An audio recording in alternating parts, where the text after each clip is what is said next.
Will I treat you good? Jared here, rockerazzi.com, 98.7fm.com, with one of the members of the Black Keys. Pat, thanks so much for joining us. Appreciate it. Yeah, man, no problem. So you have to explain to our viewers that there is no Dan this afternoon because Dan is under the weather. Yeah, he's sick, you know.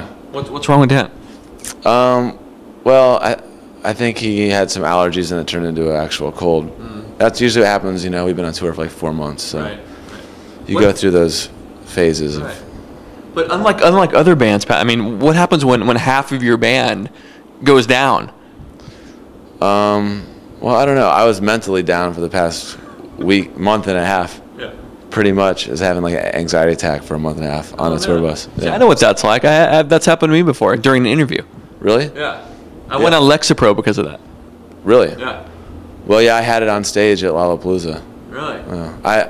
I'm not taking medicine for it though. I went to a hypnotist. Did you really? Yeah. Did that work? Yeah. Can you briefly take me through the hypnotic process of dealing with anxiety? I don't know. I was out, man. I don't know. He was like whispering in my ear. You're bullshitting me right now. I might like have some weird. I'm not joking. I was seriously at a hypnotist today. So at what point is it your manager that recommends this? And Pat, you know, I've got this hypnotist that I know, and I think you should see them. No, a friend of mine went who had a similar problem. So. Are you feeling better now? Yeah, you know what happens. You know, the anxiety thing hit me because I was just like, you know, we played so many shows. I don't know, maybe close to 1,500, 2,000 shows, and I never have nerves. But for like a split second at Lollapalooza, there's like 50,000 people there, and I just was like, all of a sudden realized that maybe I should be really nervous, you know, and I had like my heart just started racing. I was like, felt like I was gonna pass out, and that happened the first song. Oh, no. So for 90 minutes, I just sat there playing, and I got off stage, felt like I was gonna die. I was like, oh my god! And everyone's like, what are you talking about? I guess it was fine. And then I thought it would go away that night, and it didn't go away, and it just kind of lingered. Yeah. It's phasing out though. Like the last week's been really good, a lot better. Right. But you know, once you like kind of wire your brain to think like you should be scared about stuff you shouldn't be, it's hard to undo it. But yeah, you know, I think that's probably why, you know, there's so many people with anxiety problems. Because I think also everyone has anxiety, but I do think, you know, sometimes medicine helps if you take some Ativan to calm you down or something. But you know, it's happening for a reason.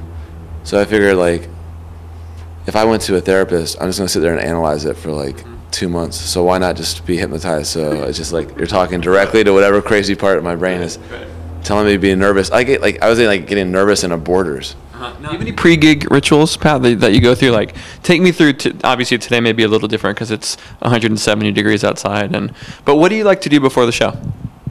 Well, if I'm not feeling completely insane, I just drink a lot of water, smoke a cigarette, and pace, and maybe watch like some infomercials or something. I don't know. But when I'm feeling crazy, I hide in my bunk. I don't drink or anything before a show. Was that because of it? Did you have a bad experience at one point when you got too wasted? No, I've seen such bad shows because I mean, it's one thing if like it's a lead singer who doesn't play an instrument.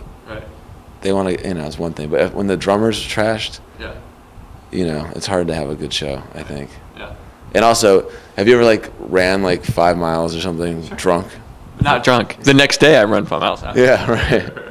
That's kind of what it kind of feels like. You're running 5 miles playing a show. I mean, because there are obviously a lot of young bands and aspiring artists are going to be watching this interview.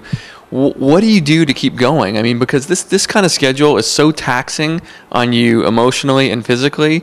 I mean, is the food become super important, getting enough rest? I mean, how do you do it? Well, I mean, yeah, you have to, you know, take it easy, relatively speaking. But I mean, ultimately, you know, you have to realize that, you know, you have to really stay focused. That no matter how tired or grouchy or whatever, you're doing, you know, probably the most fun job on earth. Sure. Do you remember the first piece of music that you ever bought? Yeah, I ever purchased was Vanilla Ice. You know, I'm like, well, I mean, I ask people that, and like, you know, they'll be like Sonic Youth Evil, or you know, like, oh, cool. Yeah, like a Black Flag. Man, yeah, you bought that when you were like 13. I mean, like, you know, what did you buy when you were 7? When you like got some sort of like tooth fairy money or something? But yeah, I bought that. I brought it home. My dad made fun of me. I was like 8 or 9. I mean, he didn't make fun of me, but he basically told me I shouldn't listen to it because it's bad, and gave me a Frank Zappa tape, which I hated. You know, I liked 1 or 2 songs on it. What's the one thing that annoys the shit out of you about Dan? Because obviously you guys are stuck in a tour bus for a lot of your life now. Is there one thing that you're like, God, this is a nightmare? Well, the same thing that annoys me about Dan annoys his dad and his wife, I think. And you just have to know him really well to know he's just able to like really zone out to the point where you can be talking to him and he will be nodding his head and like 10 minutes later have no idea what you just were talking about. I've been that way this whole interview. Yeah, right. I mean, I'm still hypnotized, so I don't even know. I think am I talking right now? No, none of us are. None of us are.